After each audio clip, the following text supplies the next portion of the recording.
Segunda práctica de la primera fase. Procesos adaptativos celulares. Hiperplasia, hipertrofia, atrofia y metaplasia. Se va a ver también dos láminas que quedaron pendientes de la práctica anterior de acumulaciones intracelulares. Primera lámina, hiperplasia glandular y estromal de la próstata. Podemos observar aquí el tejido glandular, se reconoce sin problemas. La mucosa tiene pliegues. Podemos observar pliegues de la mucosa en el interior de las glándulas. Se trata de una glándula tubuloalveolar. Esta glándula consta también de un estroma fibromuscular, porque tiene fibras musculares lisas.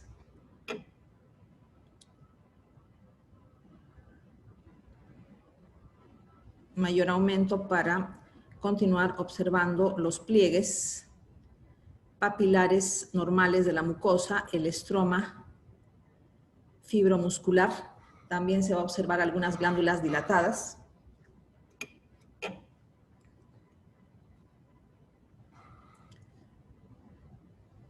Glándulas dilatadas con epitelio aplanado.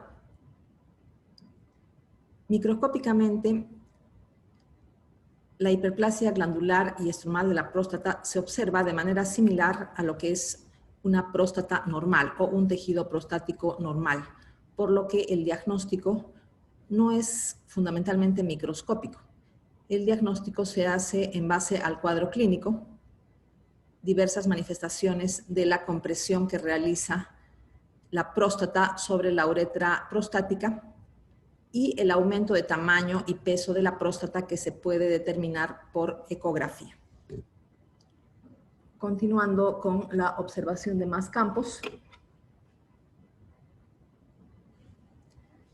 Una glándula con una dilatación leve, la secreción prostática,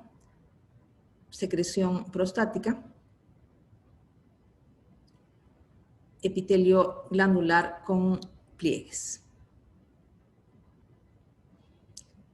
Segunda lámina.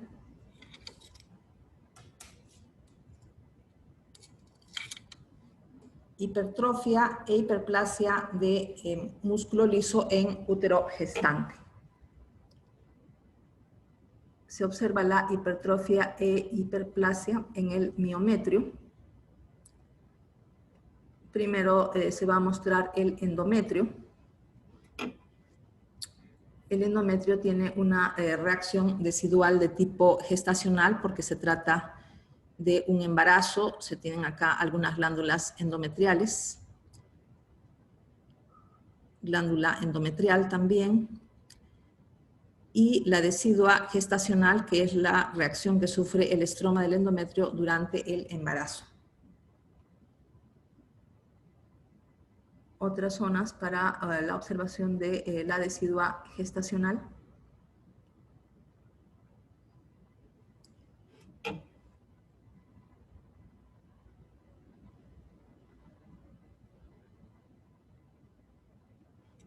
Acá se puede, en este campo se puede reconocer una glándula endometrial y el estroma del endometrio que tiene la reacción decidual tipo gestacional. Esta zona corresponde ya a músculo liso uterino que tiene la hipertrofia e hiperplasia mencionada.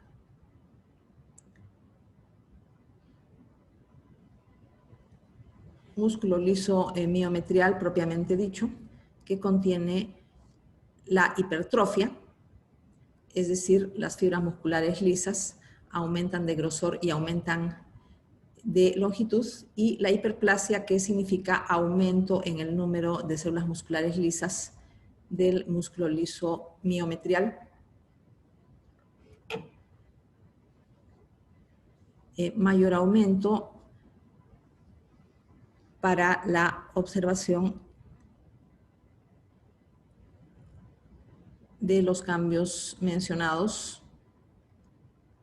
Las fibras musculares lisas se tienen que comparar con el miometrio normal de un útero que no está gestando para observar el aumento de grosor de la fibra, el aumento de longitud y el aumento del número de fibras. el músculo liso uterino se dispone en haces que discurren en distintas direcciones. Se puede observar aquí diferentes direcciones. Tenemos acá cortes transversales, cortes longitudinales de las fibras, y a este nivel cortes transversales. Mayor aumento, cortes longitudinales y núcleos redondos debido a los cortes transversales. Por este lado, las fibras musculares muestran un corte oblicuo. Otros campos.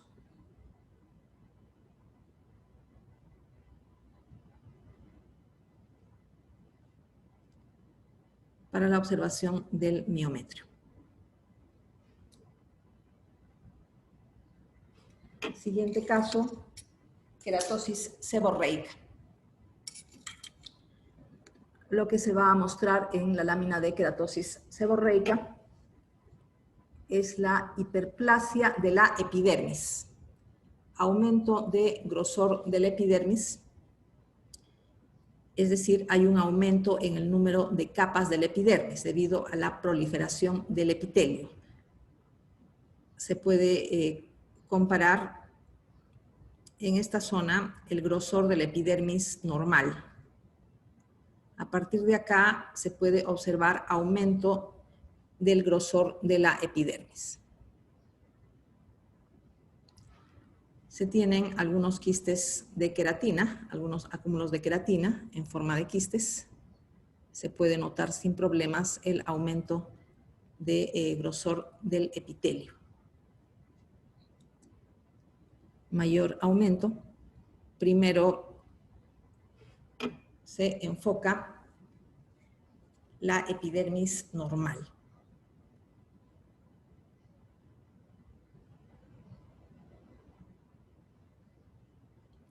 Epidermis normal, grosor normal, la dermis. Hay una hiperpigmentación de la capa basal también, quiste de queratina. Mayor aumento.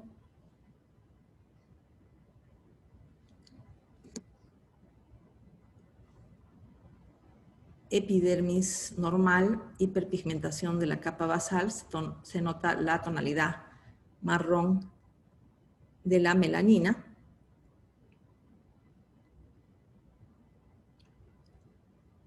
En este campo ya se puede observar el aumento de grosor de la epidermis, lo que significa hiperplasia de esta. Otro campo, un acúmulo de queratina, se denomina quiste córneo, aumento de grosor de la epidermis.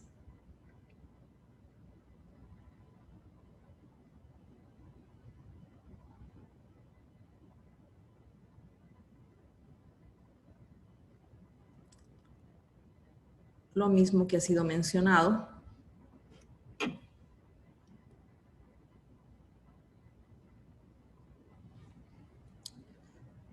En este campo también se observa el aumento de grosor del epidermis, quistes córneos o quistes de queratina. Se tiene también un quiste epidérmico de inclusión que se puede observar acá, sin mayor problemas. Un quiste bastante grande, lleno de queratina, se denomina quiste epidérmico de inclusión. Nuevamente, aumento de grosor de la epidermis.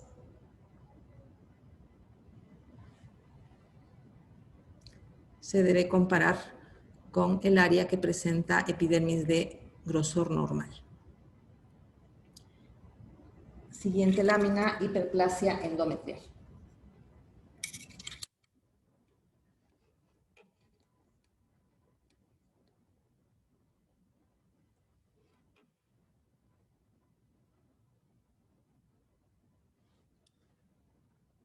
Como sabemos, la proliferación del endometrio es una consecuencia del impulso estrogénico.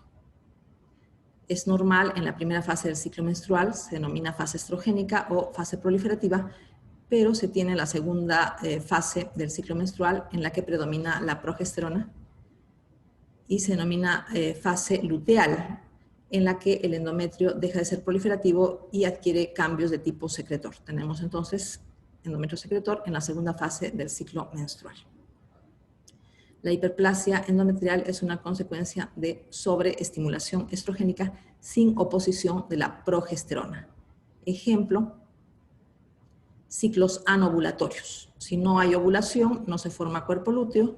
Si no se forma cuerpo lúteo, no hay progesterona, por lo que el endometrio queda bajo los efectos de los estrógenos por tiempo prolongados y el resultado es la hiperplasia. Microscópicamente lo que se va a observar son glándulas dilatadas, se tienen acá glándulas dilatadas, otros campos.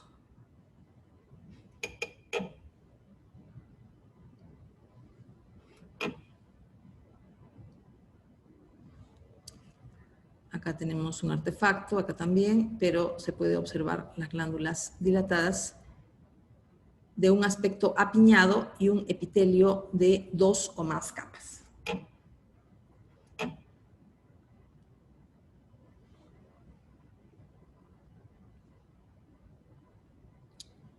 Epitelio de una glándula endometrial donde se observa 2 a 3 capas. A este nivel también otros campos.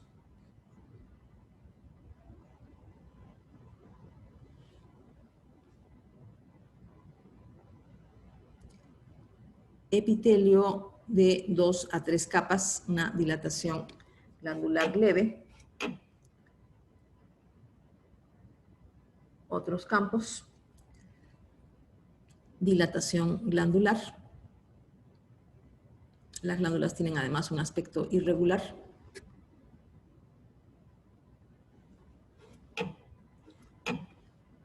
Mayor aumento.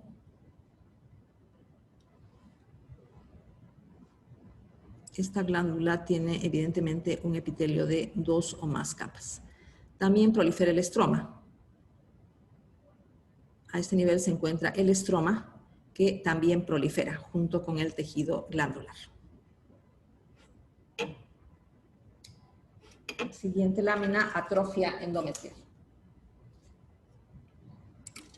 La atrofia del endometrio es un fenómeno opuesto a la hiperplasia.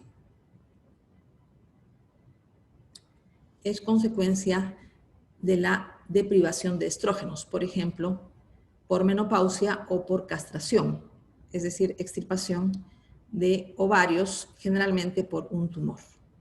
Hay una deficiencia de estrógenos, por lo tanto, viene la atrofia del endometrio. Microscópicamente se va a ver lo opuesto a la hiperplasia, es decir, glándulas pequeñas con epitelio de una sola capa y estas glándulas van a estar espaciadas.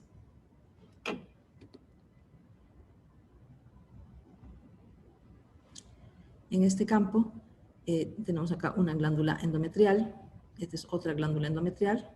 Evidentemente los lúmenes glandulares son pequeños, aquí también. Otra glándula endometrial. El epitelio tiene una sola capa de células. Como se puede observar, tenemos una glándula, esta es otra glándula.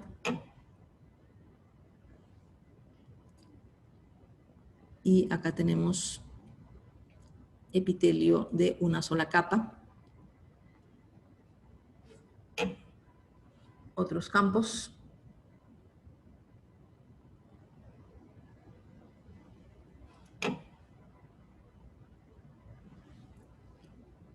Esta también es una glándula, epitelio de una sola capa. La glándula se ve pequeña, el lumen se ve pequeño.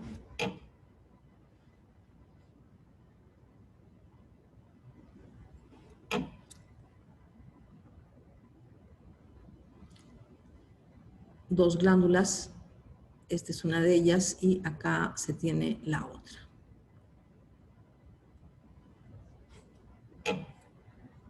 Siguiente lámina, metaplasia escamosa del cuello del útero.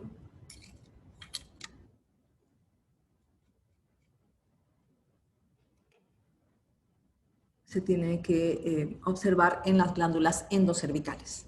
Las que sufren la metaplasia en el cuello del útero son las glándulas endocervicales, por lo que se puede reconocer glándulas endocervicales normales en este corte de cuello del útero, en mayor aumento. El epitelio endocervical tiene una sola capa de células glandulares. Si observamos esta zona, acá ya hay metaplasia. Podemos comparar esta parte del epitelio con esta otra parte.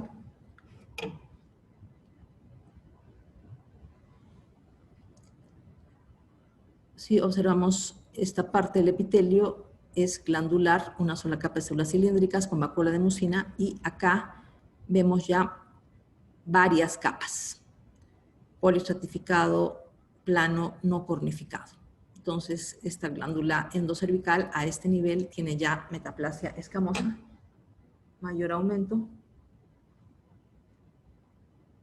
epitelio glandular normal, metaplasia escamosa como consecuencia de la inflamación crónica a nivel del cuello del útero, fundamentalmente en la unión escamo-columnar. Otros campos.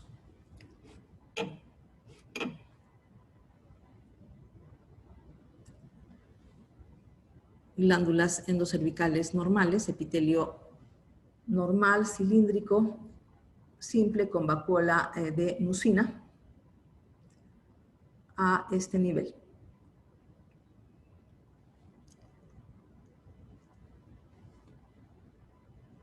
Se observa ya la metaplasia escamosa. Estoy señalando orificios de entrada de glándulas endocervicales que tienen ya metaplasia escamosa. Bien. Epitelio endocervical normal, pero acá ya vemos un epitelio de varias capas.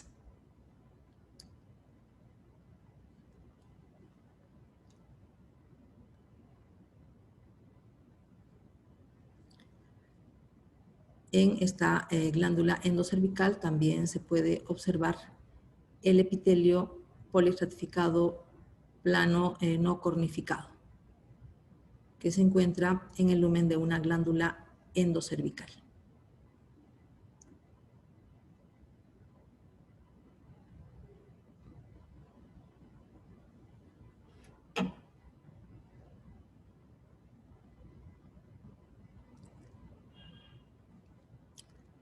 Mayor aumento, se puede ver ya el epitelio de varias capas, polistratificado plano, aquí también, aunque tiene algunas células de morfología glandular.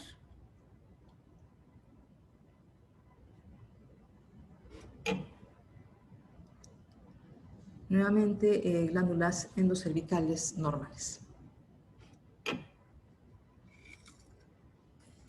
Siguiente lámina, metaplasia glandular del esófago.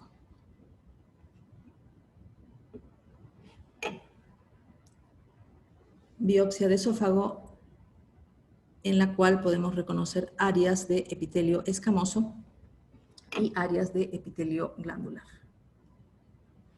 Epitelio escamoso normal en el esófago. Epitelio escamoso normal en el esófago, y por los costados podemos ver un epitelio glandular. El diagnóstico es simplemente metaplasia glandular. No se puede hacer un diagnóstico de esófago de Barrett porque no hay metaplasia intestinal. Epitelio escamoso normal del esófago, polistratificado plano no cornificado y epitelio glandular. Y también tenemos glándulas. Nuevamente epitelio glandular. Pero este epitelio glandular tiene una característica, y es que presenta displasia leve. Podemos ver acá por lo menos 2 capas, 2 a 3 capas. Los núcleos son hipercromáticos, algo irregulares. Entonces hay una displasia leve. Sabemos que la displasia es un trastorno de la maduración. Se puede observar fundamentalmente en epitelios, pero también se puede observar en otros tejidos, tales como la médula ósea, mayor aumento,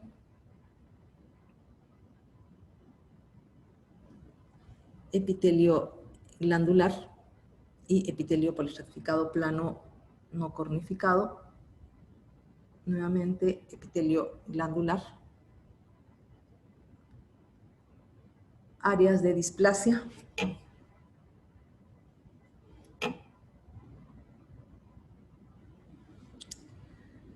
Si observamos el epitelio, por lo menos 2 a 3 capas.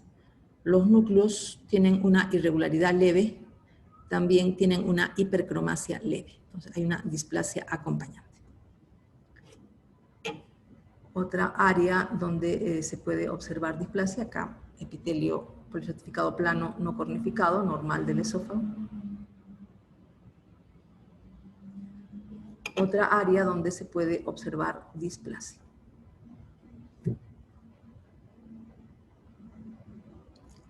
Por lo menos 2 o 3 capas, núcleos irregulares, mitosis.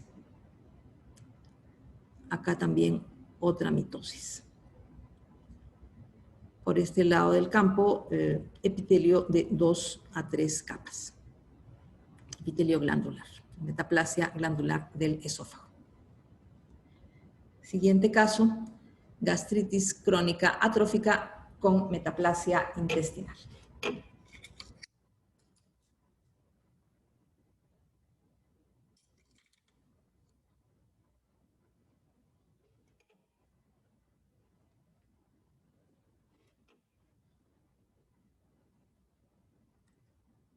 Podemos observar acá el epitelio superficial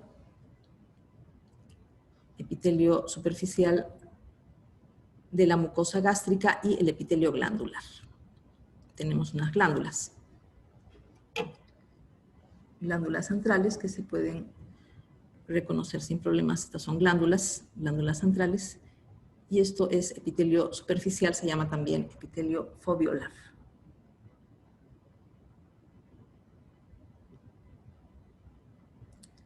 También se puede observar la inflamación crónica. La inflamación crónica es llamativa. Linfocitos, células plasmáticas en la lámina propia.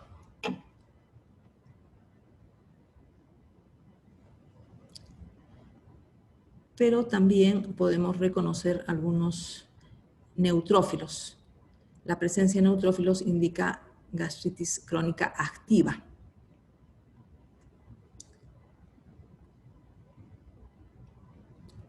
También se puede observar erosiones a nivel del epitelio, es una gastritis severa.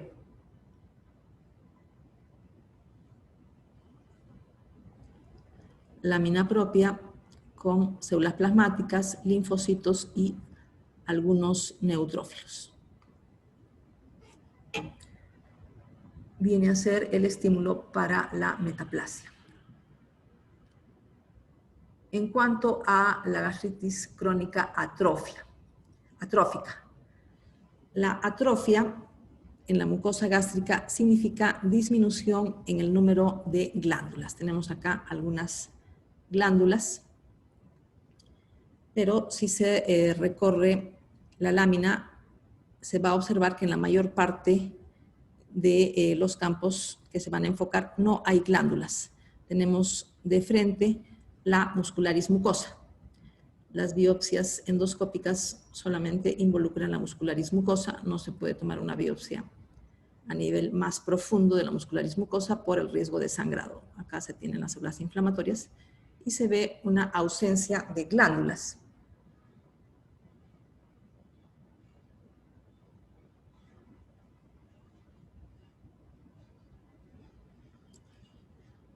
Acá debería haber tejido glandular, pero encontramos muscularis mucosa y fibrosis con células inflamatorias. Entonces hay una disminución en el número de glándulas, lo que significa atrofia. En cuanto a metaplasia intestinal. La gastritis crónica, o sea, la inflamación crónica de la mucosa es el estímulo para que se produzca metaplasia intestinal. O sea, cambio del fenotipo de las células que se encuentran en la mucosa. Normalmente se trata de células de una sola capa, cilíndricas con vacuola de mucina, pero aparecen en el estómago células típicas de la mucosa intestinal, tales como células caliciformes. Son estas células redondas de citoplasma de aspecto vacío, células caliciformes. Tenemos también células con chapa estriada, o sea, este borde absortivo, mayor aumento para la observación de la chapa estriada.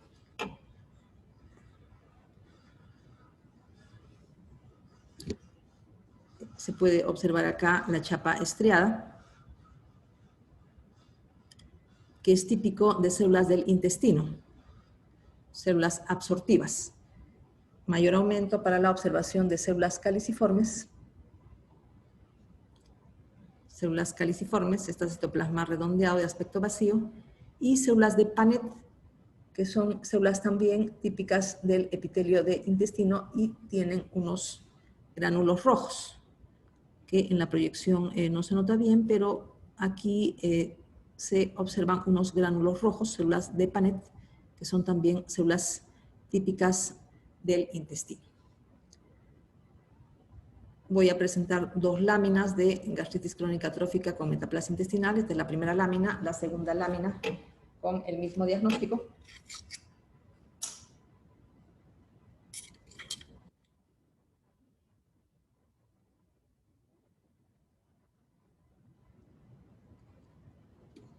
Podemos observar acá epitelio foveolar. Hay metaplasia intestinal, se pueden reconocer células caliciformes, pero acá se tiene ya la muscularis mucosa. Es decir, hay pérdida del epitelio glandular, prácticamente ausencia de glándulas. En esta parte del campo sí se pueden reconocer algunas glándulas.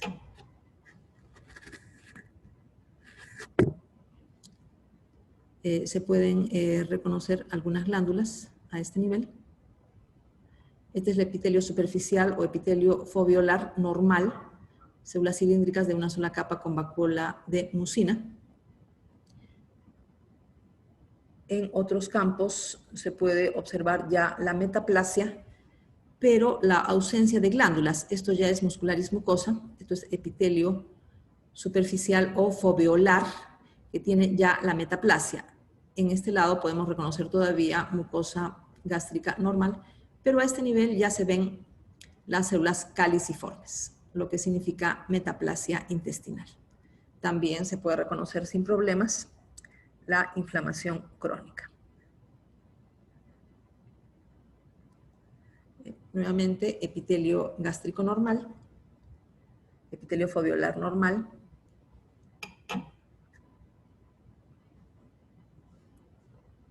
metaplasia intestinal. Las células caliciformes, que no son típicas del epitelio del estómago, son típicas del epitelio del intestino. Cuando están presentes en el estómago se habla de una metaplasia intestinal. Otros campos. Aquí se puede reconocer una célula de Paneth con gránulos rojos y las células caliciformes, sencillas de reconocer por la forma redondeada y el aspecto vacío.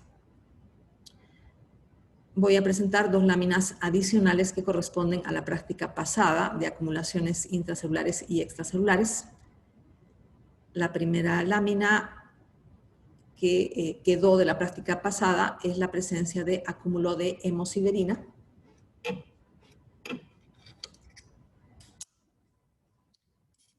Se va a observar la pared de un quiste tiroideo con acúmulos de hemosiderina.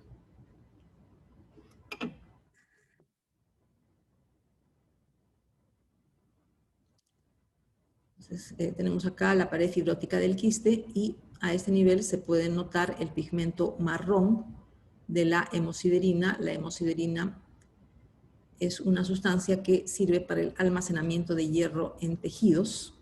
Quiere decir que ha habido un sangrado antiguo. La hemoglobina se ha catabolizado y el hierro de la hemoglobina se almacena como hemosiderina. A mayor aumento, esto es un artefacto, pero a mayor aumento podemos reconocer macrófagos con este pigmento marrón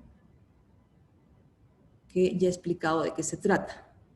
Pero un pigmento marrón puede ser melanina, un pigmento marrón puede ser también pigmento biliar tipo bilirrubina. Entonces, ¿cómo se podría probar que se trata de hemosiderina? Se tiene que recurrir a una coloración especial para hierro, tal como la coloración azul de Prusia, más aumento.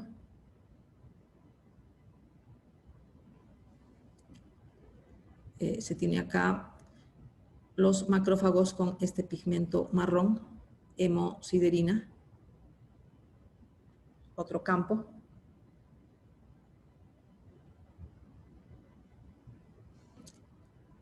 Macrófagos con pigmento marrón, hemosiderina. La última lámina, colesterolosis de la mucosa de la vesícula biliar.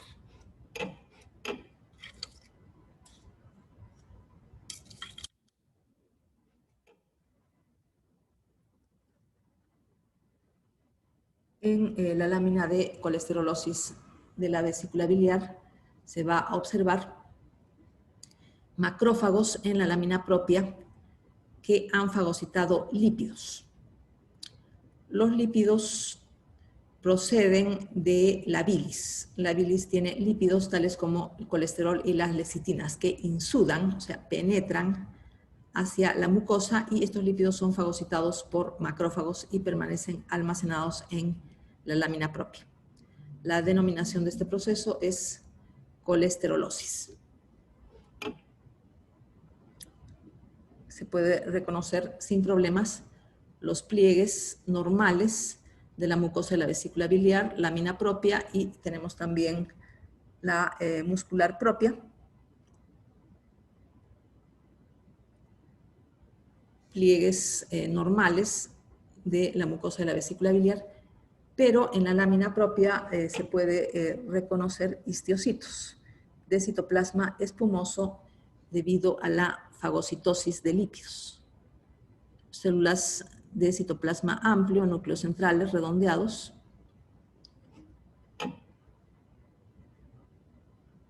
Mayor aumento.